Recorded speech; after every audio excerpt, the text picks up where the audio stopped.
Welcome to Mach 10 Sports in this February 1st, 2024 episode. Glad you are joining us here tonight. We're doing the live show from the SEC Unfiltered platform for now on Thursday nights we're doing it. But if you aren't familiar with me, Dave Shumate, I do an SEC podcast called Mach 10 Sports. We cover football, basketball, baseball. I worked in college football for 10 years, went to school at Alabama, worked at Auburn, Texas A&M, Georgia, and that was it. So we worked at 4 different SEC schools.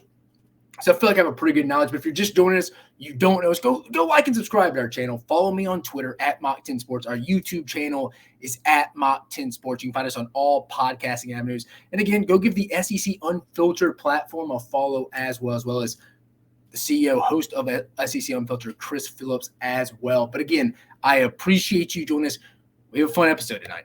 We have a blast for you tonight. Quite a bit to cover. Had someone tell me at work today, after next Sunday, and they were alluding to the Super Bowl, it was going to be time to catch up on shows. They're saying after the Super Bowl next Sunday, it was going to be time to start focusing on shows. And I was like, we still got college basketball, right? We're in the midst. We're at the midway point of conference play this Saturday. We're 9 games and we only have 9 left, guys. We'll be seeing one shining moment in early April before we can blink. Just like when it's September or August when the pads start popping, it's December, and then the national championship play is played the first Monday of January or the second, and college football is over.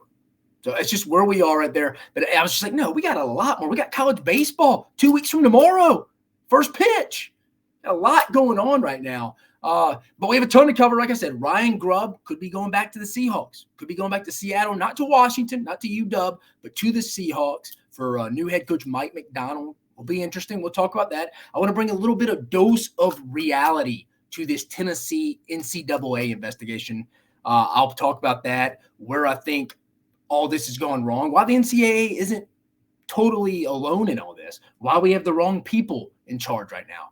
Like I mentioned, we talked a little basketball already. A hell of a week on the hardwood. We had the Mississippi State Ole Miss game the other night. That was probably the loudest, probably most energized Ole Miss basketball, platform I've seen in a while. They used to play games at Tad Smith Coliseum, and they used to get loud in the Rick Barnes. That place was rocking the other night if you were watching on TV. You could really tell there was some energy. You also had South Carolina beating Tennessee. You had Alabama with their big comeback in Athens last night. And you had the Gators getting the biggest win of the Todd Golden era. We had 4 massive games this past week. Again, I think it was the best midweek slate we had all year.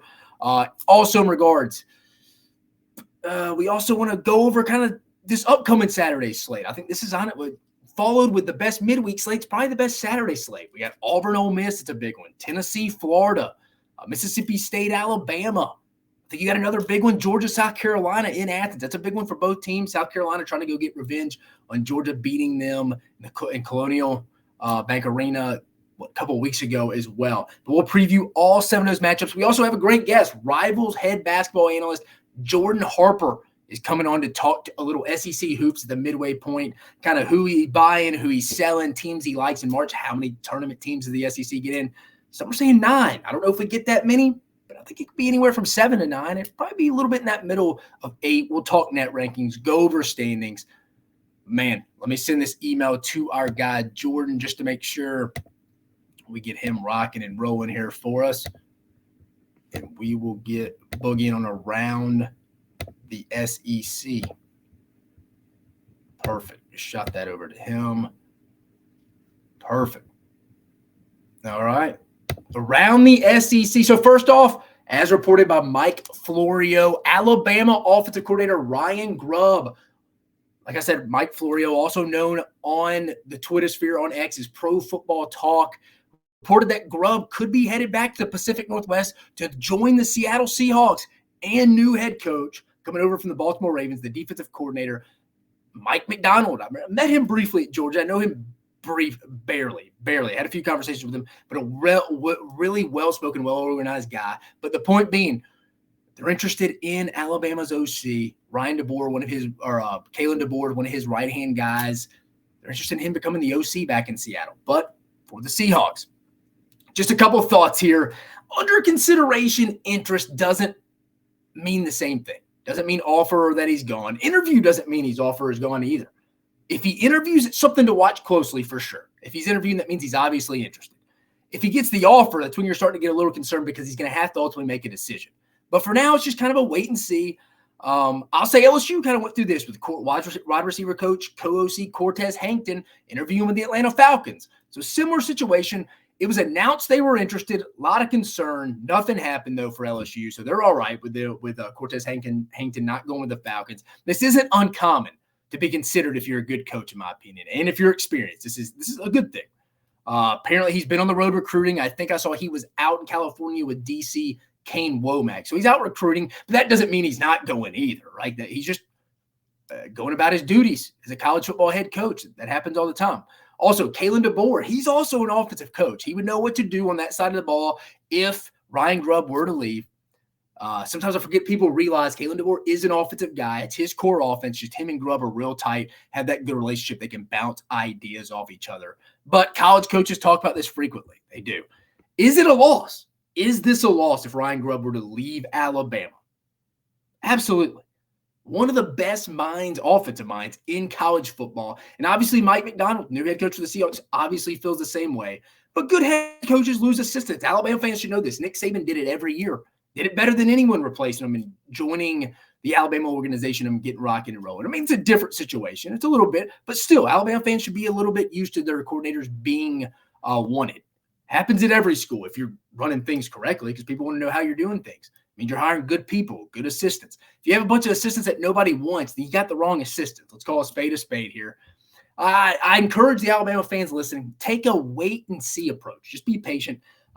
They're garnering interest for him to head back to Seattle to coach the Seahawks as the OC. But personally, I don't even think this would be from a Seahawks standpoint. And again, I know we're an SEC show, but just from a Seahawks standpoint, when I was reading this today, I was trying to put myself in Mike Macdonald's mindset here. This wouldn't even be a real logical choice of Mike Macdonald because he's already said he's still going to do the play calling for the defense. So he's a first-time, 36-year-old NFL head coach, youngest head coach in the NFL. Right now, taking a chance on a first-time NFL offensive coordinator. I don't know if he does that. Don't know if they'll probably allow him to do that. I think also being in Seattle kind of helps Ryan Grubb's cause because people are used to him, local guy to an extent. But I don't even know if that would be the best move from an NFL standpoint. You got to have a little bit of experience. I mean, that would mean you'd have a new head coach who's still going to be in charge of the defense, a first-time offensive play caller, first time in the NFL. I don't know. I don't know about that. I don't know how I just putting myself in their shoes. I don't know if they go through it. Probably interviews. Let's call a spade as well. He probably does get an interview. And I got asked today, if he does leave, let's say the worst case for Alabama, he does leave. Within Kalen DeBoer's first 2 months on the job, he's replacing an OC already. I would probably lean towards Missouri's offensive coordinator, Kirby Moore, may be a potential replacement. I think he was with them at Fresno State with DeBoer, Grubb, that Washington really offensive staff from, I think they were there in 2020, 2021. I think Kirby Moore, the OC at Missouri, was the co-OC passing game coordinator or wide receivers coach passing game coordinator. That's where he was. So Kirby Moore is a name to watch here. Stay within the league. Missouri SEC fans should know him. He went and raised Missouri's offense to averaging 10 more points per game this year. I think they averaged 24 in 2022, 24 points per game, and then 34 this year. So he moved it up 10 points. That was big. I mean, they had a leading rusher in the SEC. I think he comes from that tree. Don't be surprised if that's who it is. That's just kind of when I was thinking. I was like, I bet people were like, who do you think he'd go after? Some of my buddies from college. Kirby Moore would probably be a name I would. But again, take a wait and see approach. This could probably moves quickly, but we'll know something. Again, if it does, first name, remember you heard it here first. Missouri offensive coordinator, Kirby Moore. Also continuing around the SEC, let's share the screen with you right now. We're going to talk a little about 2025 SEC baseball tournament. Again, first pitch 2 weeks from tomorrow, but 2025 SEC baseball tournament, not this year, not 2024 this come up in May, but when Texas and Oklahoma's first baseball season, all 16 Southeastern Conference baseball teams will participate in the league's annual postseason tournament in a single elimination format. As you can read right here, beginning in the 2025 baseball season, it was announced on Thursday. I like this. All 16 teams. The future tournament format would be approved by the SEC athletics directors in preparation for the addition of Oklahoma and Texas, like I mentioned. Under the existing format, the top 12 teams, remember the bottom two teams last year, it was Ole Miss, Mississippi State did not make it, finishing 13th and 14th. I think everybody's going to make it. So seeds 9 through 16 is determined by the final regular seasons. They'll play on that Tuesday. It'll still be Tuesday through Sunday. So 9 through 16 will play on Tuesday. 5 through 8 will receive a bye to Wednesday. And then seeds 1 through 4 are going to get a double bye, and they don't play first till Thursday or Friday. And then the whole tournament, single elimination. I think every team would agree with this because that late in the year and how loaded and deep this conference already is and will be when you add Oklahoma and Texas, people don't want to use pitching. They don't want to wear out their pitching staffs trying to fight through an SEC. And I get it. A lot of teams want to take – it's always funny going back because I went to this tournament probably every year from middle school and high school. So it's always funny how seeing different coaches approached it. You always had like Ron Polk at Mississippi State, Chris Lamonis at Mississippi State. They don't really take the SEC baseball tournament seriously. The year Mississippi State won it all, won the national championship in 2021. They went 2-0 in the SEC tournament and lost both games by double digits. And I think they were the number 2 seed. I think they finished second in the regular season that year. I mean, they pitched their midweek guys. They got crushed. It's always interesting. Then you got teams like Ole Miss who take it serious. Vandy, Tim Corbin always wants to win it. Ray Tanner, when he was at South Carolina, always took it serious. When there's some teams when there's a championship on the line, they want to win it. I think Tony Vitello in Tennessee take it pretty serious. Jay Johnson, I'm still too early in his tenure to really see, but I think everyone will agree. I had somebody today be like, why don't they just make it 8 teams like it used to be? Well, all 8 of those teams, maybe 6 or 7 of those may be hosting. Heck, the SEC had 8 SEC host teams last year, and we'll be adding Oklahoma and Texas. So you'd almost have why would these 8 teams that are potentially hosting or 7 want to go playing kind of not a meaningless tournament, but a tournament where they're trying to rest their arms for the real postseason tournament where regional play starts the next week. So I agree with this single elimination format. I think this is best for everybody, but just want to talk about that. The SEC releasing that today. The 2025 SEC baseball tournament is going to be a single elimination format, double byes 1 through 4, and an initial bye for the 5 through 9 seeds. So going around again from the SEC, overall from that perspective, let's see what else do we got here. Oh, before we get into Tennessee, let's go a little Brad Bohannon. Everybody remembers him. Former Alabama baseball coach. He was caught, I guess, quote unquote, betting on his team or involved in some betting at Great American Ballpark in Cincinnati, Ohio. But Brad Bohannon, the penalties have been announced today. Penalty for violating wagering ethical conduct rules. The University of Alabama's baseball program is on a 3-year probation, had a $5,000 fine. Bohannon himself has a 15-year show cause. And if he's hired during the 15-year show cause, Bohannon is suspended for 5 regular seasons.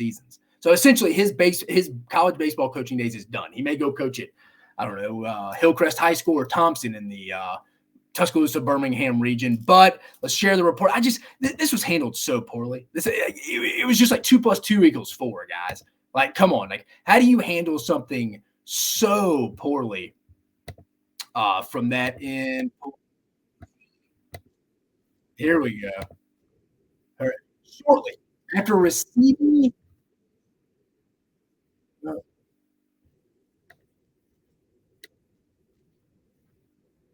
1 second.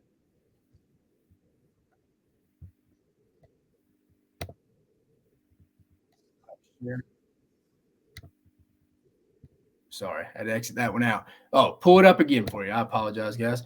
Pull it up. So I just wanted to bring up the screen. Look how dumb. Look how dumb and naive this is, guys. I mean, look at this. Look at this.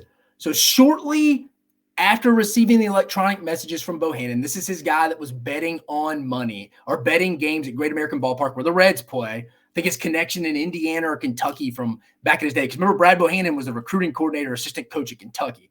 But the bettor attempted to place a $100,000 wager on an LSU baseball game at the BetMGM Sportsbook, like I mentioned, at Great American Ballpark in Cincinnati where the Reds play. But the sportsbook staff limited the bettor to a $15,000 wager. They kind of got suspicious. Why is this guy betting $100,000 on a random Friday night baseball game? The bettor then attempted to place additional wagers involving the April 28th Alabama versus LSU baseball game. Now, this was a Friday night game. I was watching this live. Remember, Paul Skeens, the best pitcher in baseball, was pitching that night. And I'll explain a little bit more. But the sportsbook staff declined the wagers due to suspicious activity. No kidding. The suspicious activity included the bettor's insistent demeanor to get the bet placed and statements to sportsbook staff that the bet was, quote, for sure going to win, and, quote, if only you guys knew what I knew. The suspicious activity also included the bettor showing sportsbook staff messages from Bohannon explaining that the messages were Bohannon's informing bettor that Alabama was scratching its starting pitcher, who at the time was Luke Holman, and this is going to get tricky here in a minute, before the game, and Bohannon alerted LSU.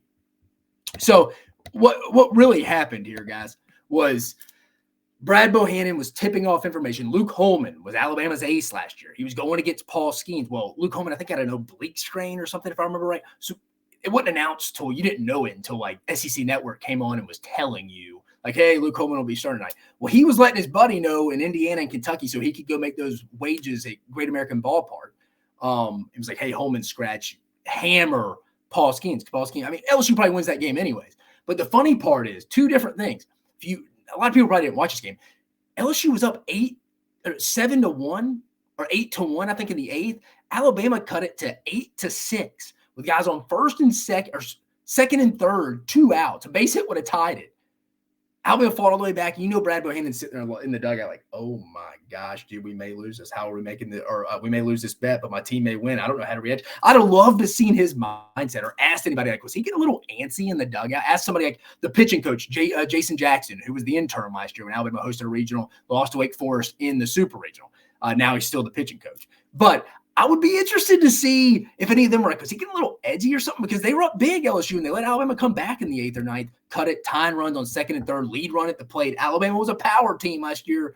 They could hit some home runs, so you never know. All it took was one pitch. And then the other crazy part, Luke Holman, the starting pitcher, Alabama's Friday night guy last year that was scratched, he's now he transferred to LSU. Now he's in LSU's weekend rotation, could be the Friday night guy for them. We'll see. But it's crazy. Just a lot of twists and turns. Like, you wouldn't know that unless you follow SEC baseball hard. But I also wanted to follow that. I mentioned that in a tweet today. Thought it'd be funny that a lot of people don't really follow college baseball. Again, I think the NCAA has failed advertising baseball. Hashtag grow the game. One of the best sports there are around. You got to love college baseball, especially these SEC series come the spring. But again, a lot of twists and turns. Really, a lot of twists and turns. The pitcher that was scratched this whole story is now playing for LSU this year. Alabama almost came back and won, but no one really knows that. So some crazy stuff. Brad Bohannon's career's over. I got a better chance to be an SEC baseball coach right now. 15 years show calls. Even if someone did hire him his first 5 seasons, he would be suspended. Crazy stuff, guys. Crazy stuff. But I wanted to bring that up.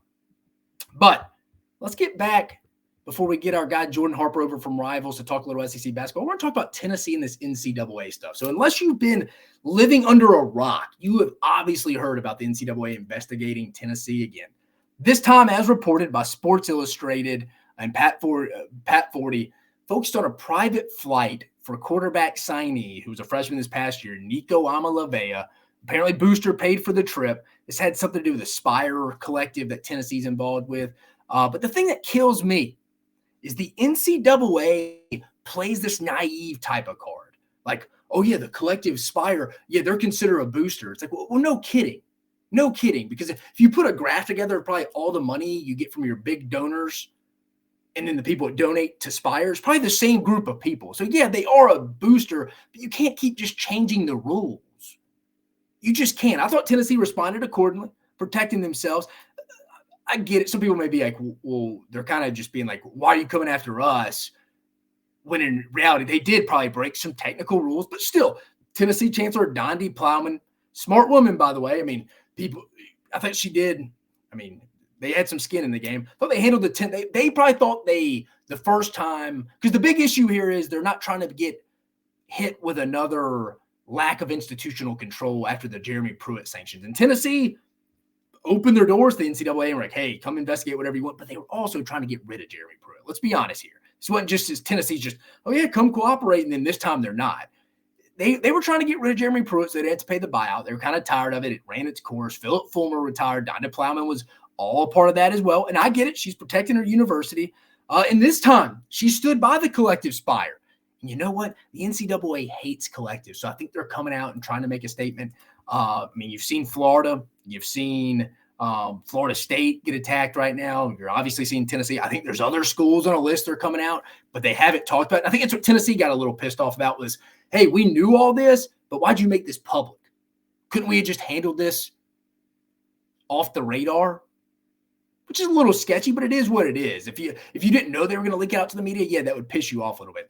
I mean, just changing the rules in the middle of the game, it's like it's the retroactive stuff that kills me. It's like the parent who has let their kid have no curfew for the first 3 years of their high school life, and now the child's in their senior year, and they automatically want to start enforcing a 9 o'clock curfew. It's just, well, you've allowed these habits to accumulate. What makes you think their last year they're just going to totally change? Like, you can't really you're pulling the rug right out from underneath them. Like I mentioned, the retroactive penalties just kill me. They just kill me. It really makes no sense. It's like giving someone a speeding ticket. It's like if you change the speed limit a week later, and you went and looked at all the cameras on these stoplights that they have now, and everybody that is going over the new speed limit when they weren't the last week, you give them tickets. You've changed the rules. You retroactively changed the rules. That's what kills me. I want to pull up Danny White's statement quickly here.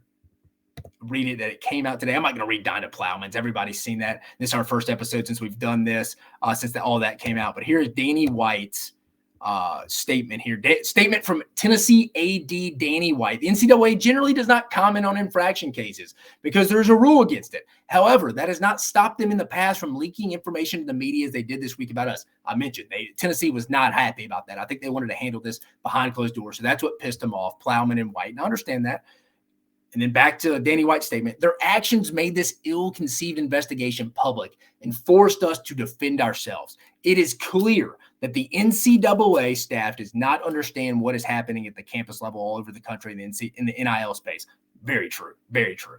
After reviewing thousands of Tennessee coach and personnel phone records, NCAA investigators didn't find a single NIL violation, so they moved the goalpost to fit a bit of a predetermined outcome. Again, retroactively changing rules and trying to penalize teams. We talked about that. They are stating that the nebulous, contradictory NIL guidelines written by the NCAA, not the membership, don't matter in applying the old booster bylaws to collectives. Now, what he's saying there is the NCAA tries to say, the members, I think the NCAA came out and said that the membership makes the rules. Well, I think Tennessee and Danny White here are kind of like, yeah, but we didn't set these specific rules. Like, we're comparing apples and oranges here. And back to Danny White here. If that's the case, then 100% of their major programs in college athletics have significant violations. Essentially, they're being a rat now. They're throwing everybody under the bus. If that's the case, then 100% of major programs in college athletics have significant violations. This is obviously silly and not productive, as is blaming the membership whenever they are challenged. We need to be spending our time and energy on solutions to better organize college athletics in the NIL era, something that the NCAA leadership failed to do back in 2021 when NIL started. Prospective student athletes, coaches, and administrators across the country deserve better, and I refuse to allow the NCAA to irrationally use Tennessee as an example for their own agenda. That's Danny White, Tennessee's AD, releasing a statement today. That's what he came out and said. So essentially, Tennessee's pissed off they released this to the media. They want to handle this stuff outside of that. Retroactively changing stuff. We're giving people speeding tickets for going over the speed limit on something that wasn't the speed limit at the time, but now it is. So we're doing that. So that's what kind of bothers Tennessee. And I think they're trying to be the face of, hey, we're going to try to shut down the NCAA here. I really think that's what they're trying to do here. But like I said, you're the parent and you set the rules, NCAA, but you have already completely mismanaged this whole situation for the last 3 years and starting in 2020. In the NCAA's case, multiple decades. But you wanted Congress and the government to step in and assist you in these rules. And now it's going way over your head, but yet you're still trying to enforce your rules to kind of show you still have some teeth when you really don't. People are trying to show that, hey, I do deserve a paycheck for sitting here at the NCAA. And I've known people who've worked at the NCAA and people that were now back, administrators back on campus. And even they're like, yeah, a lot of people kind of sit on their tails there and not do a whole lot. Now, obviously, we need rules and enforcement. I'm for that. We don't need anarchy in college football. We already kind of have it. We have to have some kind of rules of enforcement. We really do. Nothing can survive. No government, no entity, no organization without some kind of rules, organizations that people are supposed to live within. The only Tennessee concern that if I'm a Tennessee fan is the second lack of institutional control charge here. So that's something to keep an eye on. Now they'll probably take them to court. We saw the state of Virginia and Tennessee go after the NCAA from that perspective. But the NCAA, like I said, just trying to justify its existence right now. The biggest issue here is we do not have the right people in place right now to run college athletics and specifically college football. If it were up to me, well, I got asked this yesterday on Twitter. If it were up to me, what would I do? Quickly, I think I'd be doing a disservice if you didn't let me have some more resources and some research and some time. But first, I'll say the NCAA isn't alone here in being at fault. The state legislation is to blame as well. I mean, they can barely get basic stuff done. Why do we expect them to change college football? Nor should they. We have other concerns in this country. But in regards to what I would propose, I think college football needs to be its own entity. It's time. We don't need an NCAA governing body. College football is its own entity, makes its own money. It's different than the other sports. It's different than college basketball. It's different than college baseball. It's certainly different than most women's sports, than all women's sports. It needs to be its own entity. Then it needs to have a commissioner that has actually worked in the sport and have a committee of 6 to 8 people who are also familiar with how the sport works on a daily basis. Determining how we play, this is key, determining how we view the players as either student athletes or employees will be another key deciding factor on how you structure everything. Because if we go to the revenue sharing and treating athletics departments as true businesses, there's not going to be as many sports to monitor. We'll monitor 3 sports: football, men's basketball, and baseball, and maybe one sport. Soccer, women's soccer, maybe softball, gymnastics, women's basketball, whatever women's sport maybe brings in some money. I mean, LSU baseball is followed, supported as any. I think Ross Dellinger from SI brought an article a couple of years ago. This is older, probably from 2019, 20. They only brought in $800,000, and they're the most supported college baseball program in the country. One of them, and they're coming off a national championship. But again, you won't have as many sports to monitor if we want to run athletics departments like businesses. All these guys out there like Dan Wolken think these universities, I've worked in them, guys. These universities they don't have money trees sitting in the back that they go pick off every day. All these schools operate in the red, and if they were run like true businesses, they would have been cutting a lot of staff members in sports. Now, this could go a few different directions and could change the way you structure everything, but I do know from talking to people that have worked in Indy, like I said, there are a lot of unqualified people in there just trying to collect checks, so we need a change. Now, you may ask, and again, I got hit up on Twitter yesterday, who should be on the committee?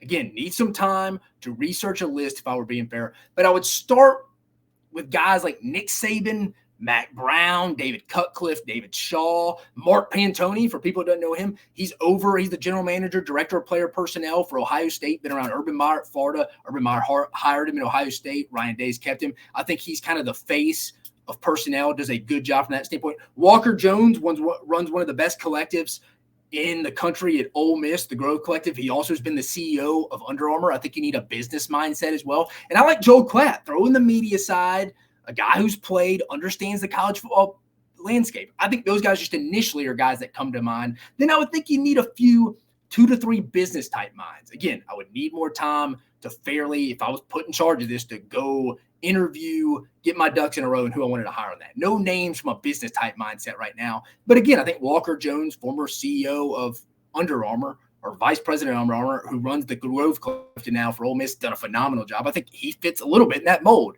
A group similar to that would have a good understanding and familiarity on how to handle the current landscape, I believe, in college football. Listen, this is a mess to clean up. And these court cases with the states of Tennessee and Virginia versus the NCAA will change college athletics in sports, essentially, I think, as we believe it. I mean, as we understand it and as we know it. So something to keep an eye on, but I wanted to bring it up. We just don't have the right people in place. There needs to be an organization. There needs to be structure. I listed some guys I think it would be fantastic to be on a committee. But again, it all starts with college football becoming its own entity, setting its own rules, its own guidelines, because it's so different than every other sport. And I think you could keep maybe an NCAA type governing body over the rest of the sports. But it is what it is now, guys. Stuff has changed. Stuff has changed. So we got to get that ball rolling. But just wanted to address the Tennessee stuff before we get our guy, Jordan Harper, on here from Rivals to discuss a little SEC basketball midweek review. Let's see if Jordan's about to get on. Let's get him on. He's going to join us here in just a minute. But yeah, I mean, what a heck of a transitioning over to the hardwood. What a fantastic week on the hardwood over there. But bring in my guy, and here he is, Jordan Harper over here. Jordan, what's going on, baby? What's going on, dude? How you doing? Dude, I appreciate you hopping on with us. Yeah, absolutely. Always glad to be on. How's everything going? Going good, man. Alabama got a big win last night. Been loving the SEC basketball so far this year. I mean, every year it's probably one of the funnest conference to follow just because the parity is insane every year and you never know what to expect. Just like last night, Florida and Kentucky, and then South Carolina upsetting Tennessee. So it's a great time to be a fan of SEC basketball, that's for sure. Absolutely. Again, we got Jordan Harper with us, head basketball analyst at Rivals.com and Tide Illustrated. Give him the follow at HarperNation23. Jordan, let's get right to it, brother. First, a lot of shakeup in the midweek action. We talked about it. Awesome league to follow this year. Both Kentucky lost, Tennessee lost. How big was that win for Alabama last night in Athens, coming back from a standpoint of winning the SEC regular season? Yeah, Nato said if you're going to win the SEC, you got to win games like this. Games that you're really supposed to win because you're a better team. But the fact that it was on the road, it makes it kind of iffy.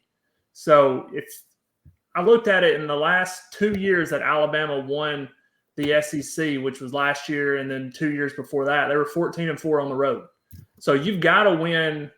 You've got to win those road games, especially the ones that you should win, like Georgia's and the LSU's, Texas A&M's, where Alabama's a better team than they are, but it being on the road makes it a toss-up. But I said to a few buddies of mine last night that I thought that was the best win of the season for Alabama.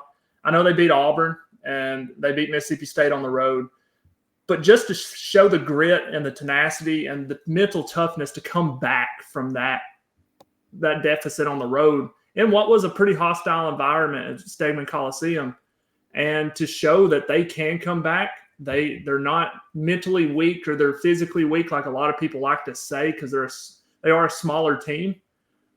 But I think that showed a lot about Alabama. And I think that they're starting to gel. They're starting to believe in each other. And with a new team that NATO's pretty much put together in one offseason, that's huge. And I thought that might have been the best win they've had, or most impressive win they've had all season. Yeah, that could be a game that kind of springboards you. You may find yourself down in the NCAA tournament game, and you can resort back to, hey, we're down on the road at a pretty solid Georgia team this year. We can come back. Now, continuing talking SEC championship race. We got South Carolina in the midst of this thing as well. How many wins do you think regular season? Again, we play 18 conference games in this league. How many wins do you think the regular season champion's going to have to get, or is going to have?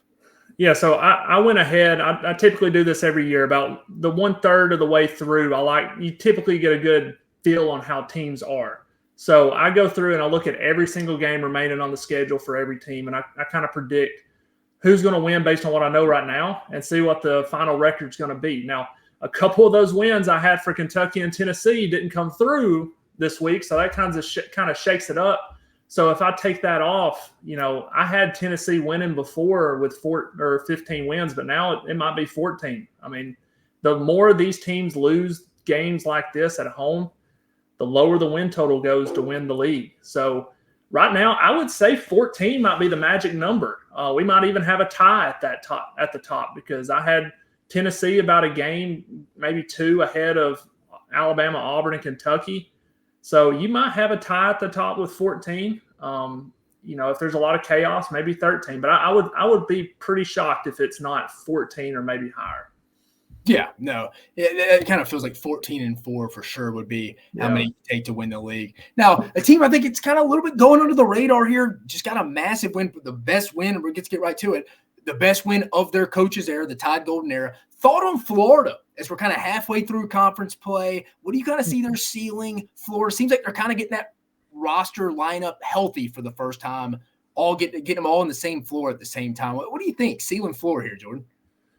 They're a solid squad. They got a nice mix of really good guards and pretty solid bigs. They're top 3 in the conference in points per game. I'm always a big fan of teams that can score. They average 86 a game, but they average the second most free throws a game. But their big Achilles heel is free throw shooting. They're next to last. I mean, they're about right there tied with Mississippi State as the worst in the league.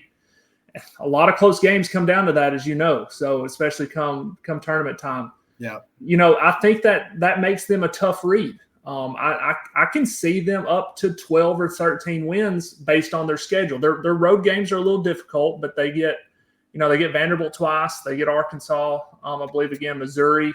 So they got an easy home schedule. If they can beat Alabama at home, and then if they can beat Auburn at home, and just steal one of these road games either at A&M, I could see their ceiling probably being around 12 wins. Walter Clayton Jr. is a really good scoring guard. You saw him hit the shot last night to send it to overtime, and they got a good complement guy in Zion pulling with them. But they also have, obviously Riley Kugel, who's not having the season everybody thought he would this season. But, they got a couple big bigs too. Tyree Samuel's good. Michael Handlockton is a rebound machine. And, they have the potential to put it all together. It's just we haven't seen it for a full season yet. So I would say probably a ceiling of 12, floor of probably 9-9. I would say probably with their home games are probably the worst that they'll finish. I had them at 10-8. Now I had them 10-8 before losing or beating Kentucky, which I had them losing that game. So they could easily bump that up to 11. But I would say 10 or 11 is probably the most likely in for them. Yeah, I could see that. Again, if you're an Alabama fan this year, you're kind of like, God, we got these guys twice. Mm-hmm. It's kind of what you're looking at. It feels like you're looking at their schedule. You're like, they need to split that A&M Auburn game. I know they get Auburn at home. I feel like they need to get one of at A&M and Auburn here in the next week. Yeah, that Saturday game, Florida and A&M is probably the most outside of Tennessee, Kentucky. Obviously, that's going to be the best game of the weekend. But that's the one I'm going to have my eye on the most. Just kind of seeing who's for real. If Florida goes on the road and beats A&M, I'm a believer for sure. I'm obviously a believer after beating Kentucky on the road. That's one of the best wins of the season out of any team in the country. But they still haven't got that signature win outside of that. It seems like the two best games they've played all year were both against Kentucky. So is that a matchup thing? Yeah, you're right. To open up league play. I'm not sure. That I need to see it against another team. If they beat Auburn at home, that would be good, solidifying for me. But the Florida A&M game is going to be really interesting. A&M needs this game really bad because if they lose to Florida, I think they're toast personally. I do. I don't think they'll make the tournament. They need to win these home games. They don't necessarily need the road games as much, but if they can't afford to drop a home game. If they lose one to a middling team like Florida, I don't know. Their schedule's not good enough. They can't hang on to that Iowa State win back in November. They just can't. So Jordan, you have the Tigers going into the Pavilion this weekend? No, I have Ole Miss winning. Until Auburn proves to me that they can beat a KenPom top 100 team, they're 0 for their last 11. I see that stat every time they lose. And I'm like, it's why Auburn hasn't made it past the first weekend outside of the Final Four run, the Bruce Pearl era. They just can't. They're home monsters. Give it to them at Neville Arena. They're about unbeatable. But they go on the road. They're just a totally different team. Until they prove to me that they can do it, I'm just going to be. If I'm a bettor, I'm going to keep betting against them. Because what is Auburn? Bruce, I think, what is he? 0 for 10 in his last road quad one games. They're 0-11 in their last road game. 11 road games against KenPom top 100 teams. Now that's just average. Top 100 is probably just average. So. It's just something they've always struggled with under Bruce Pearl is just winning away from home. And that's kind of why they've struggled in the tournament outside of, one big run. Now, Jordan, we got counting now 1, 2, 3, 4, 5, 6, 7. What do we got? 1, 2, 3, 4, 5, 6, 7, 8. So it looks like we had 8 teams in the SEC ranked in the top 50 net ranking. Ole Miss sitting there at 57th. Again, a great opportunity on Saturday against Auburn at home. People are saying the SEC may get anywhere from 7 to 9 teams in the NCAA tournament. As we stand here on February 1st, we're a day or two away from being at the halfway point of league play. 9 more games to go. How many teams, I'm asking you as of today, do you think get into the NCAA tournament out of the SEC or from the SEC? Gun to my head, I would probably say 8. I think that they have the potential to get 9. They also have the potential to only get somewhere probably about 6. I mean, it's because you have such a heavy top 4 of Tennessee, Kentucky, Bama, and Auburn. South Carolina is starting to get up into the solidified, safe category. Mm-hmm. Outside of that, you got Florida State, Ole Miss, A&M, all hovering on that first 4 out, last 4 out, or first 4 in, last 4 in, first 4 out, next 4 out, whatever. They're all hovering in that area. So they need some big wins. They can't afford bad losses. So it's just something that they're going to – I just think one's going to be left out, and I think the others are going to be good enough to make it 8, which would be really good for the league. Jordan Harper going with 8 teams from the SEC. Again, Jordan Harper, head basketball analyst at Rivals and Tide Illustrated, joining us. Again, give him the follow at HarperNation23. Jordan, last question before we get you out of here. Appreciate you joining us. Out of those tournament teams that are kind of in that mix, those 9 teams, who in the league do you trust the most? Who do you trust the least in an NCAA tournament setting type game? Oh, boy, I don't trust any of them. They're all Jekyll and Hyde, seems like, every week. If I had to pick, I would say Tennessee, just because they're probably the most balanced defensively and offensively. But they haven't shown to make a run in the NCAA tournament since Rick Barnes has been there. I don't think they've made it to the Sweet 16 past the second weekend. So, yeah, I mean, they've run up against some really good teams, like when they played Carson Edwards and Purdue that one year. But they're probably the safest bet to say that would go the farthest. Bama's the best offensively, but suspect defensively. Same for Kentucky. Auburn can't win on the road or in neutral sites consistently. And then you have a bunch of teams staggered that are just unproven, probably haven't had much experience in the NCAA tournament. Mississippi State always makes it and is either one and done or wins one and loses in the 8-9 matchup. But I would say Tennessee, and probably the least confident of, say, the Big 5 outside of the fringe teams. I would say South Carolina or Auburn are probably the 2 that I'm the least confident in, just because South Carolina is very unproven in terms of big-time basketball in the SEC or in the NCAA tournament. Obviously, they were picked dead last in the conference by a lot of people. And then Auburn hasn't proven to me that they can make it past the first weekend outside of that one run. They're not great offensively. They're solid defensively. But if they have a cold shooting night, I mean, you saw what it was against Mississippi State. They had 21 points at half. So they have one of those games in the NCAA tournament. I mean, they're toast as well. So outside, the top 5, I would say South Carolina or Auburn. I have the least amount of confidence in. Yeah, and again, I'm keeping you here a little bit longer. Just 2 more quick questions. Oh, yeah, absolutely. What do you think the issue is with Arkansas this year? Just a complete miss in the portal? Outside of the stuff you're hearing, the rumors inside the locker room and stuff like that, but just the overall team, do you think it's just a total miss on just the transfer portal and kind of that underestimating that locker room dynamic a little bit? I think it was a miss schematically for Muss. I think he went after the wrong guys in the portal, and here's why. Is because last year they struggled mightily with outside shooting. So they go out and they get guys like Tremont Mark, Keon Minifield that can't shoot the 3. They can't shoot outside. So you have a bunch of guards in the backcourt that are basically the same. They're quick. They can get to the rim, but they can't shoot outside. And that's really where they're struggling. They can't generate offense because nobody's respecting their outside perimeter game. So they're just kind of packing the paint.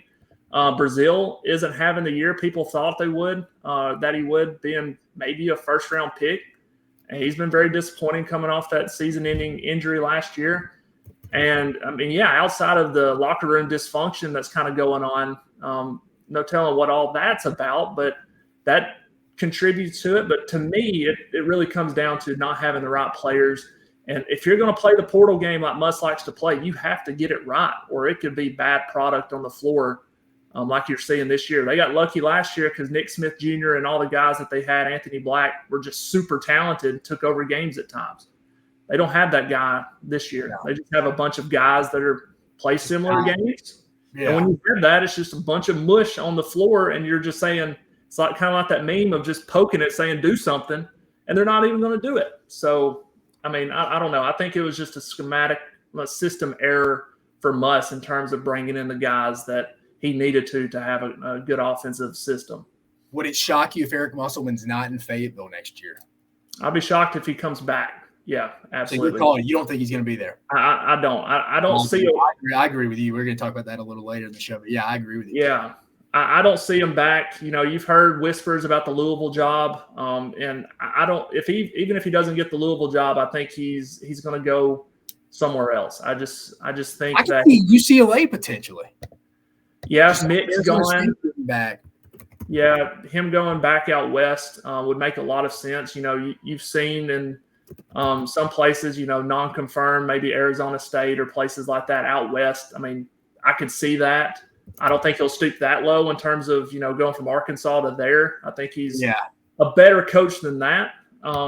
But no, I think he's kind of fallen out of favor with a lot of the Arkansas boosters, you know, big spenders. Arkansas, you know, fan base is starting to get tired of it. So I just think he's kind of fallen out of favor, and I could see him dipping after the year.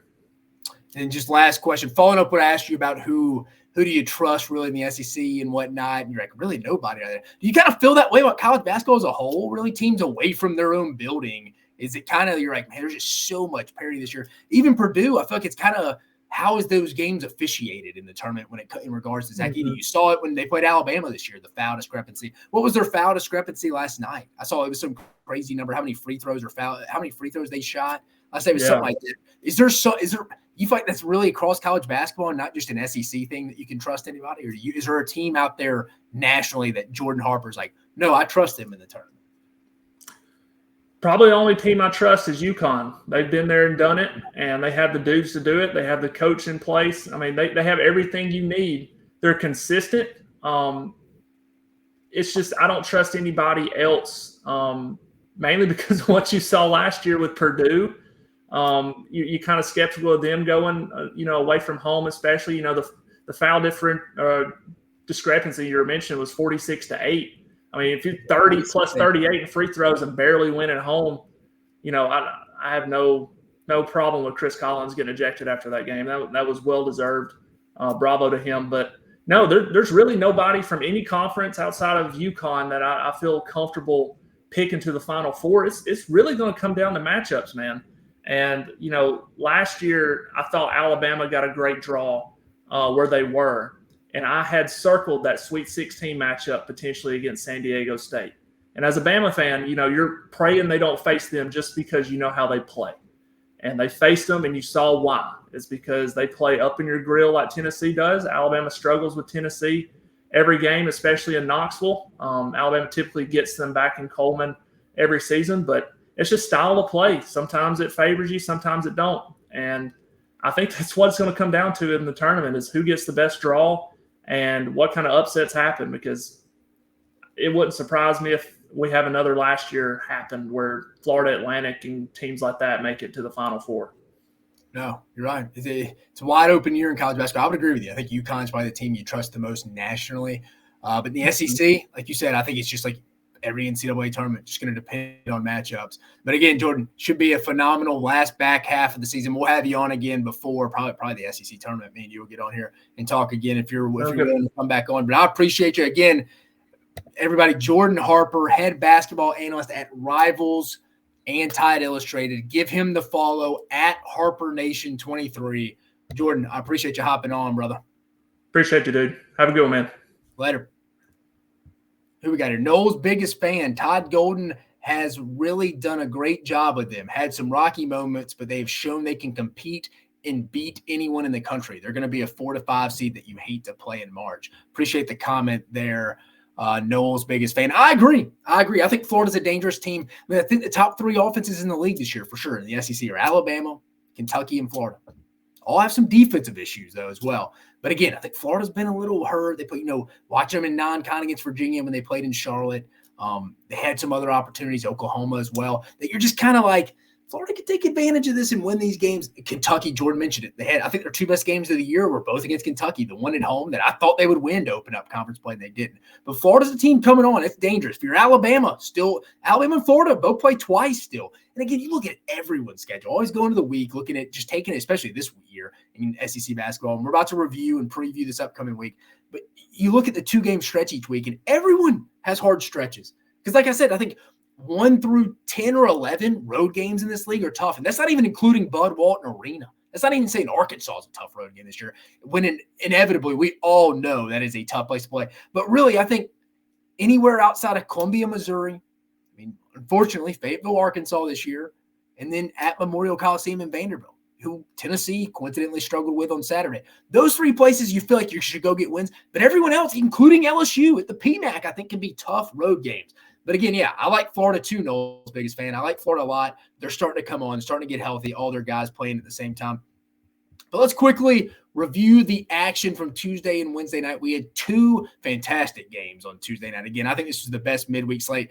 Biggest upset of the week, South Carolina over Tennessee, 63-59. Dalton Knecht did his thing, 31 points. Santiago Vescovi as well for Tennessee. But outside of that, non-existent for the Vols offensively. But South Carolina, give Lamont Paris and his team credit, deserved to win this game. And Tennessee deserved to lose this one. Didn't make enough plays down the stretch at home. This is one Tennessee may regret in regard to the SEC regular season championship race. These are the games you don't want to lose at home. But here we are, South Carolina, a game out of first place in the SEC right now at the midway point. Crazy to think about. They were projected to finish last, but hey, Lamont Paris' team is playing well. South Carolina had to play physical, and they had to play a full 40 minutes to win this game, and they did. They did just that. They controlled the pace. That's what I liked. When I went back and watched this game, I liked the pace they played with. They slowed it down some against a team who likes to slow it down. Like I said, Lamont Paris, credit, great game plan. Tennessee missed a couple point blank.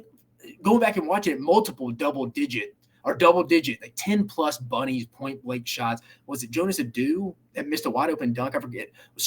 A lot of point blank shots they missed. It wasn't Tennessee's best effort, but again, obviously, to win at Tennessee's not going to be able to play at their best. That's just unrealistic for anyone to beat Tennessee. Tennessee is not going to be able to be playing their best. So give South Carolina credit. Lamont Paris, biggest win of his tenure, obviously.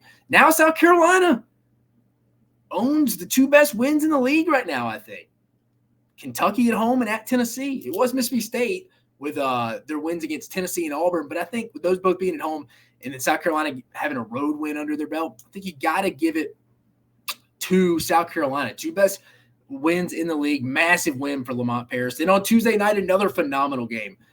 Ole Miss beats Mississippi State 86-82. Both teams fight for an NCAA tournament berth. Everybody knows what Chris Beard's done at Ole Miss so far this year. The Pavilion looked like it was rocking. It was right. That's the most energy I've seen in an Ole Miss home game in a long time. Really fun game overall. Guard play was awesome, phenomenal. Jalen Murray, Juju Murray for Ole Miss, making big shots. Matthew Morrell made some big shots. TJ Caldwell had a big game for Ole Miss as well. And Josh Herbert for Mississippi State had a phenomenal game. 94, I looked it up, 94 guard points in this game combined, really between those 4 guys. Murray for Ole Miss, Morrell for Ole Miss, Caldwell, and then Hubbard for Mississippi State. A lot of big shots were made. A lot of big shots made in critical situations between Jalen Murray and Josh Hubbard. Back and forth game. State fought their tail off to make a run late to have a chance. And I actually loved the last play Chris Jans drew up. But he got it in the hands of Cam Matthews, got fouled, went to the free throw line, obviously missed both. But I think you got to give Josh Hubbard the shot there. He has to get the shot there. One of the best conference games of the season, if we're ranking a top 3, top 5 conference games in general through the first, however total many SEC games we've played so far. Everybody's played 9, so whatever that is, or we're about to play 9 after Saturday. I think it's a top 3, 5 SEC games we've seen so far this year, and we're only at the halfway point. I can't wait for the rematch in Starkville, but massive game. Ole Miss continuing to hold serve at home. Will be interesting with Auburn coming to town on Saturday. Alabama going to Wednesday night's action. Rallies to beat Georgia 85-76. They covered this game, guys. They were favored by 6.5. No way in the first half did anybody think Alabama would cover this. They covered. They won by 9. But Alabama could not have played worse in the first half. 1 3-pointer made in the first half. Very few free throw attempts. I think 4 in the first half for Alabama, and they were all by big men. I think it was Muhammad Diabate, maybe Muhammad Wagi. They were very lucky to be down only 14 at the half. If Georgia didn't have 13 turnovers in the first half, Georgia's probably up 20 plus. Georgia finished with 19 in total, but they had 11 and a half. It kind of kept Alabama lingering. 14 is not an insurmountable lead for Alabama, especially at a half. But if you're Georgia, that's how you lose a double-digit lead, 19 total turnovers. Georgia just keeps leaving some meat on the bone. This game at home, they could have won. Tennessee at home. I mean, their biggest win was on the road against South Carolina, and that looks good right now. But they got that South Carolina team coming back to Stegman this week. They need to have it. Again, there's so many quad one opportunities in this league on a nightly basis. It really is, outside of Vandy, Arkansas, Missouri, and LSU, depending where you play them. But Georgia had 4 guys in double figures. Noah Thomason had a great game with 15 points. Thomason, Demery, Melendez, Chawea had a great game. But in regards to Alabama, good teams win even when they do not play their best, and that's what Alabama did. Their better players stepped up when they had to. Mark Sears making a big 3 down the stretch to tie it up, to cut it to 3. Rylan Griffin hitting a big 3 to tie it up. Grant Nelson, when Georgia's fighting back, it's 2 back-to-back big 3s to essentially put the game away. These are the kind of games Bama's going to look back on almost to the opposite of what Tennessee did against South Carolina and be like, that was a game we won the SEC regular season again by 1 game. These are the games why. The tenacity to come back in the second half, keep that foot on the gas, not get down. And then Tennessee's going to be sitting there if they lose that game, lose the SEC regular season by a game, they're going to be like, got to hold serve against South Carolina at home. And I know South Carolina's good. And I know we got a lot of South Carolina listeners. Lamont Paris should be SEC Coach of the Year right now. But again, if you're in the SEC regular season championship race, like South Carolina is, they're starting to get to that point. You got to start winning those certain games. We talked about Florida a little bit. Florida gets the biggest win in the Todd Golden era with a 94-91 overtime win against Kentucky at Rupp Arena. Not only that, but the program's first road top 10 win since 2003 when Billy Diamond was really just kind of getting that thing going. They didn't even have Joe Kim Noah and the boys at that point. I mean, who'd they have on that team then? That may have been Adonis Haslam may have been on that team. Or what's his name? Miller. That's who was on those teams back then. But Walter Clayton was clutch. Finished with 23. Hit the game-tying 3 to send it in overtime. I mean, what's Kentucky doing? That's where Cal messed up. You foul when you're up 3 late. What was Cal doing? You got a foul there. But Walter Clayton, the Iona transfer, career high 7 threes. Also, Tyrese Samuel and Zion Pullen had 20-plus points apiece. Florida's getting a little scary in my point right now, in a good way if you're a Florida fan. I wouldn't want to be playing Florida. Alabama's in the middle of an SEC West race. You know, SEC regular season race once again. Nate Oates is probably like, got Florida twice. They're good offensively. Anyone could go off that night. Pullen, Clayton, Samuel. Who am I missing? Riley Kugel, who hadn't had a good season overall this year. He could go off at any moment. So this Florida team's dangerous, finally healthy. And they now have the confidence to go win anywhere in the league. If you can win at Rupp, you're going to carry that confidence with you throughout any other building in the SEC. They're 5-3 now. They go to A&M on Saturday for another big opportunity. Speaking of Kentucky, lack of consistent lineup is hurting them. No DJ Wagner. Adu Thero has been hurt. Justin Edwards may be back on Saturday. But the offense isn't the team's problem. The Wildcats had 4 guys scoring double digits themselves. And Reed Shepard, Antonio Reeves, Rob Dillingham, and Oyinso. So all those guys, they had 4 guys scoring double figures. They simply just can't defend. They can't stop the ball. People are getting to the rim. There's no rim protection right now or keep it in. When Big Z's still getting adjusted. But that's why I thought Florida would win the first game in Gainesville. I thought Florida had this advantage, but they ended up flipping and winning the game in Rupp, which is crazy. Because, again, you can go back and look at my Twitter. I picked Florida to win this game when they opened up conference play, 4 weeks ago that Saturday in Gainesville? But Kentucky right now, just too many missed assignments, going under screens, late helps, and poor positioning is something you consistently see. All's not lost. They host Tennessee at Rupp again, but they got to win this to stay in the SEC race. They have to win this game. You can't be mounting up losses. There's too many tough games left when we're only halfway through the season. It's a must-win for Kentucky if they want to stay in the SEC regular season race because it's another home game. You can't go 0-2 at home during the week and expect to win the regular season. Not this year in the SEC. Must win for Cal and Kentucky on Saturday. But fun game, though. 29 lead changes specifically in this Florida-Kentucky game. 15 ties in total. But the biggest win in the Todd Golden era. That was a fun game last night. Really was.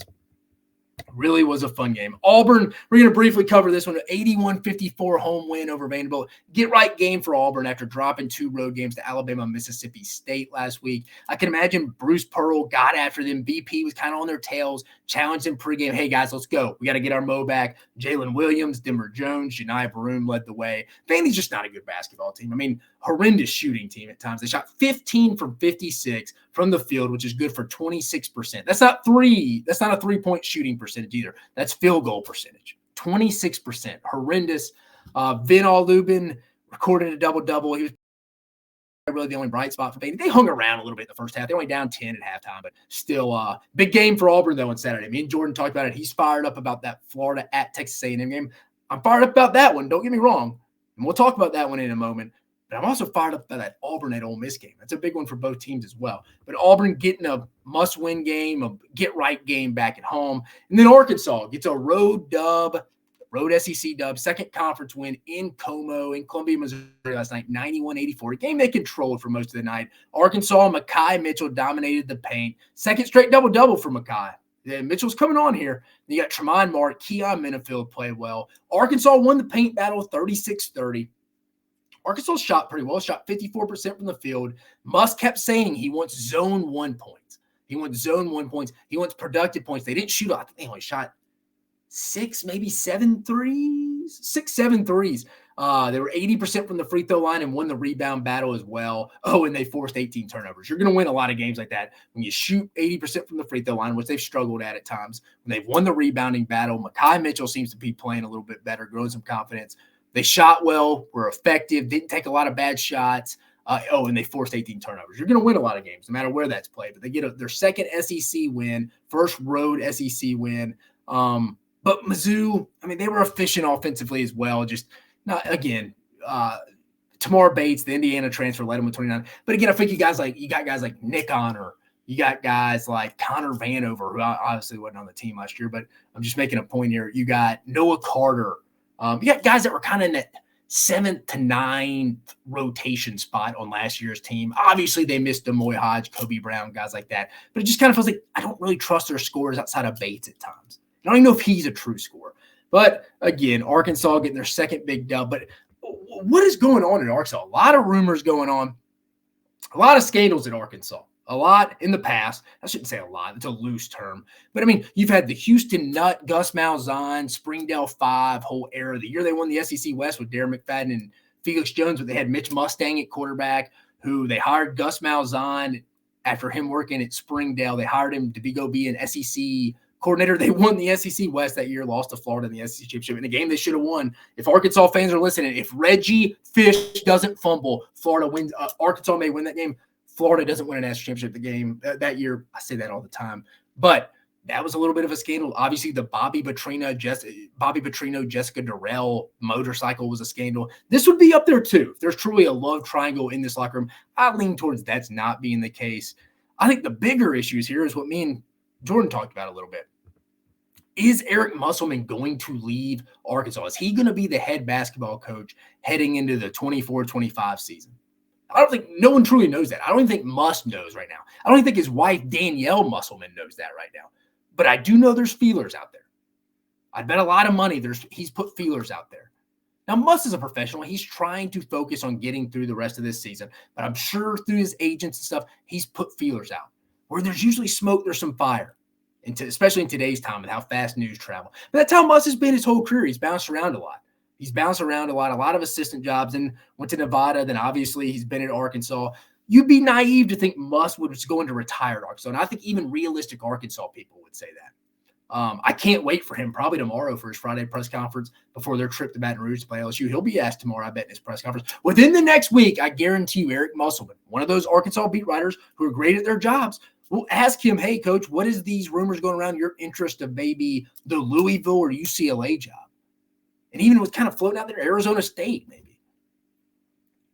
I mean, as crazy as this season has been for Arkansas, if I told you going into the year Arkansas would be finished, it would for sure be playing on Sad Wednesday of the SEC tournament. And if you don't know what that means, that's the first 2 games in the SEC tournament, the bottom 4 teams tipping off on that Wednesday. They're certainly probably going to be in that.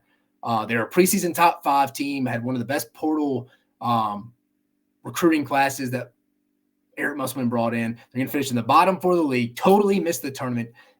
Where do I have them right now in the net rankings? They're currently in the net 123. You never would have bet that. So the cherry on top would be for Eric Musselman to leave. It would only make sense at this point. I'm with Jordan. I don't think Eric Musselman is going to be in Fayetteville next year. I think he's either going to be in Louisville. I kind of lean towards Pasadena area, UCLA, taking over from Mick Cronin, if something were to happen to him. And under the radar, Arizona State, and some people might be like, Arizona State, isn't that too big of a like, he's going to drop from Arkansas to Arizona State? I think he wants to get back to the West Coast. He's a West Coast guy. And I think all this stuff with off the field, love triangle stuff, it not going well, I think there's some division between him and some of the big money people of Muss wanting more NIL money. I think some of the big money people are kind of like, Muss, we gave you a lot of money this year and we totally missed on this transporter class. So what are you talking about? I just think they're not on the same page anymore. It wouldn't shock me if he's going. Again, I'm not saying he's planning his exit strategy right now at 8:05 Central Standard Time Zone as he's supposed to be prepping for LSU coming off a win last night against Missouri. I'm not saying that. I don't even know if he knows he's going to leave. I'm quoting right now. I don't even think Eric Musselman or his wife even know he's going to leave, but I do think there's been feelers put out. I'm telling you, watch out for the Mick Cronin. Watch out for the UCLA job coming open. Eric Musselman, I think, would love to go get his hands on that one. And again, obviously Louisville, because that one will be open. But again, guys like Jerome Tang have been thrown around for that job as well. All right, moving over. Let's go to the SEC basketball standings as we head into the weekend. Got Florida's schedule there. There we go. All right, as we stand right now, heading into Saturday's matchups, 8 games. This will be the midway point, like I keep saying, on Saturday. This will be the 9th conference game for most teams. And we only play 18, guys. But Alabama coming in, 7-1, sole place in the SEC. Could be a big week for Alabama. If Alabama were to beat Mississippi State on Saturday, Ole Miss beat Auburn, Kentucky beat Tennessee, and Georgia beat South Carolina, Alabama's looking pretty good right now. But Bama's 7-1, South Carolina and Auburn and Tennessee kind of tied up, knotted up at 6-2. Tennessee's that half game behind because they hadn't played one of those weeks. Remember, every team gets like a week off. They don't play a midweek matchup. Tennessee's already done that. Ole Miss, Kentucky, Florida knotted up at 5-3. Georgia,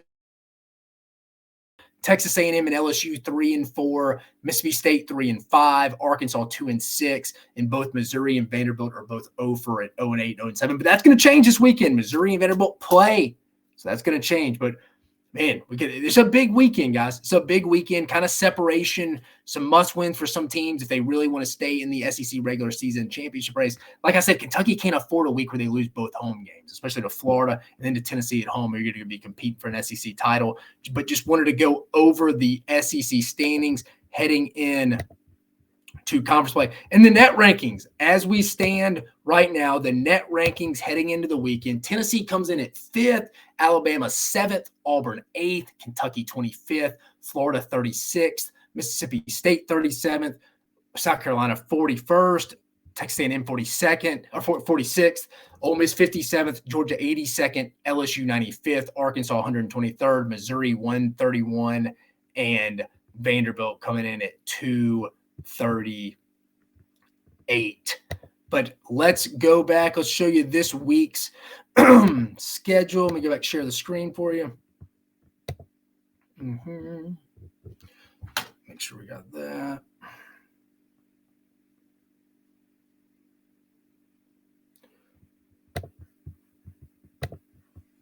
Pull up this week. Here we go.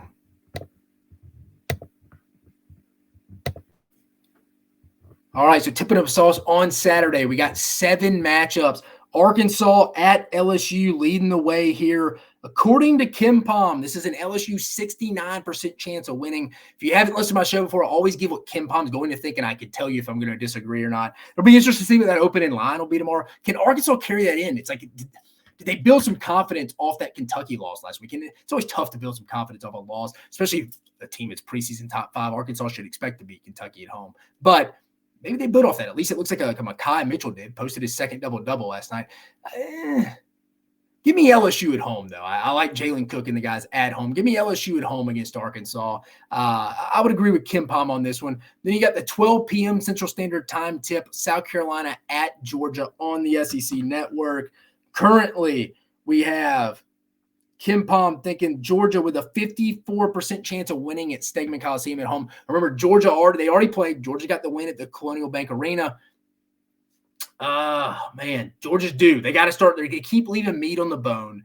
Lost 2 home games to Tennessee and Alabama. They probably felt like they had, especially Alabama. Give me South Carolina, though. I think they're going to come in with a chip on the shoulder again. They already lost this game. I like South Carolina. I think Georgia late gets tight and does not play well till I see them beat a good team, which South Carolina obviously is this year. Give me South Carolina, older, mature team. Again, like I talk about. Love Cooper. Love Meechie Johnson. I like B.J. Mack at times. I just kind of like this team's grit and edge they got about them. Give me South Carolina getting that revenge road win against Georgia after Georgia beating them early in the year. And then we got the 2:30 p.m. Central Standard Time Zone tip, Missouri at Vanderbilt. The battle of the 2 winless teams, 0-8, 0-7. Kim Palm has this as Missouri with a 57% chance of getting the road win. Yeah, I would agree with that. That's going to be a sleepy Memorial Coliseum. Midday, 2:30 on the SEC Network. Not a lot of people will be there. I think Missouri Dennis Gates, and I think he'll have his team ready. I think Jerry Stackhouse is kind of ready to leave Vanderbilt. I think this is it's ran its course. I think Missouri comes in a little bit more hungry. Both team seasons don't have a ton to play for. Again, they're 0-15 combined in conference play. But I think Missouri gets the road win. So I'm rolling 2-1. We're rolling with 2 road wins to start us off the first 3 games. Then 3 p.m. Central Standard Time Zone, Florida at Texas A&M on ESPN2. One of the better games of the weekend. Right now, Jordan mentioned this was his favorite game of the weekend. Right now, Kim Palm has this as A&M having a 57% chance of winning this game at home at Reed Arena. How does Florida handle that big success coming off Todd going the biggest win of his era at Rupp Arena? You got to bounce back quick because you probably got home real late last night. Got to prep for Texas A&M today. They'll get on a flight tomorrow, Florida, Texas, long trip. I know they're college kids. They bounce back fast. But again, quick turnaround. A&M needs these kind of games. Give me A&M at home. Give me A&M at home. I don't know if Florida gets the big win. I like Florida. I think they're going to be a definite NCAA tournament team. I just do not think – I don't think they get this done. I don't think they get this win. I think A&M gets a must-needed win. They can't keep affording to lose at home. Buzz Williams and this team has to have it. So give me A&M. And then another one. I'm personally going to be at this one on Saturday night. 5 p.m. Central Standard Time Zone, Auburn at Ole Miss on the SEC Network.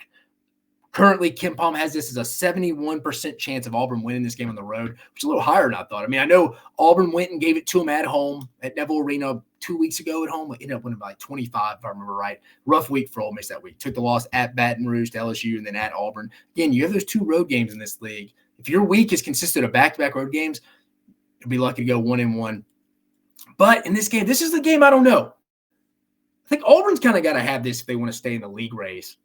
Ole Miss, I don't think they're really going to be in the league race, but man, it would almost be really close to – almost would have to really mess up down the stretch not to make the NCAA tournament here and win that. These would be 2 massive quad 1 road home wins if they were to get this win against Auburn, against Mississippi State. With this matchup, Alan Flanagan plays former team again. Auburn's going to have to D up, play gritty. I think Bruce and the boys get a win here. I think Bruce and them go hammer. I think they kind of take Juju Murray out of his game, Jalen Murray a little bit out, get Alan Flanagan a little flustered again. I think Auburn is one of the deeper rosters in the country still. Some people still may call me crazy. Not really much of a guy. Obviously, Janine Broom's their best player. I still question guard play away from home. But I think Auburn gets their first big road win. They have to. Bruce has got to be motivating these guys. Like, hey, nobody thinks we can win at home. You heard Jordan give them the big stat. They haven't. They're 0-11 in their last 11 road games against top 100 teams. This is their opportunity. They need it for them to stay in the SEC overall regular season race because they get Alabama at home in the middle of the week next week, and then they go to Florida. It doesn't get easier, but it doesn't get easier for anybody. But give me Auburn on the road, shaking that bugaboo off. And then Mississippi State at Alabama. Again, these 2 teams have already played. This will be a 7:30 p.m. Central Standard Time Zone tip on the SEC Network following that Auburn-Ole Miss game. So it's a quadruple header on the SEC Network this weekend. Alabama with an 80% chance of winning. And Mississippi State always kind of gives Alabama a little trouble because they're big and physical. Teams like Mississippi State, Tennessee, obviously San Diego State last year. Man, Mississippi State should have beat Alabama at home last year. Alabama had to come back. But I think this Alabama team at home obviously shoots a lot better in their own building. If Alabama shoots well, it's just a matter of how much they beat Mississippi State. I like Mississippi, Alabama in this one. Do they bounce back from an emotional win quickly against after that big comeback against Georgia in Athens? And Mississippi State, again, probably has had the toughest opening conference schedule of anybody. I mean, you're looking at it here. Look at their first few games in the league. I mean, it's unbelievable. It really is. I mean, here we go. They at South Carolina, Tennessee, Alabama, at Kentucky, Vanderbilt, obviously, then at Florida, Auburn, at Ole Miss, at Alabama. Jeez. I mean, this is their easy stretch coming up after Alabama. Not easy, but most manageable. Georgia, Missouri, and Arkansas. But just wanted to bring that up. Mississippi State's going to get back. I'd be shocked if they didn't make the tournament, but I think Alabama gets the win in this one. And then finally, the last matchup of the night, the big one, 7:30 p.m. Central Standard Time Zone tip. Tennessee at Kentucky at Rupp Arena on ESPN. I think it's a must-win for Kentucky, just like it's a must-win for Auburn this week to stay in the SEC regular season championship race. Can't be going 0-2 at home in a week. Kentucky, you losing to Florida made this Tennessee game a must-win. Kyle's got to challenge this group because Tennessee's coming off a loss too. Both these teams coming off losses at home. Both need it to stay in league play, to stay really in the regular season championship race. Who gets this win? I trust Tennessee more here. I think Tennessee's the deeper, more mature team. Kentucky's a young team. College basketball is a veteran sport now. I think Tennessee needs it more. I think Rick Barnes has his team prepared knowing, hey, we need to win this. Both teams do not want to go 0-2 this week. Give me Tennessee. So for this weekend's matchups, I'm going to take LSU at home. Give me South Carolina getting another solid road win. Give me Missouri getting their first conference win. Florida not being able to bounce back after an emotional win in Rupp. Give me A&M in a must-needed win. They can't afford to go 0-2 at home this week. So they can't afford another loss at home. Give me Buzz Williams and Texas A&M. Give me Auburn getting the road monkey off their back, getting their first real big quad one road win.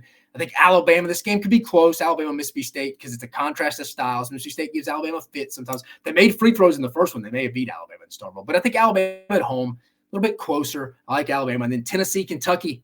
Who wants to stay in this, guys? Both need it. Both don't want to go 0-2. Give me the deeper team, the guy who can take over a game like Dalton Connect. I like the older, mature team. Give me the veteran team, Tennessee, Saturday night in Knoxville.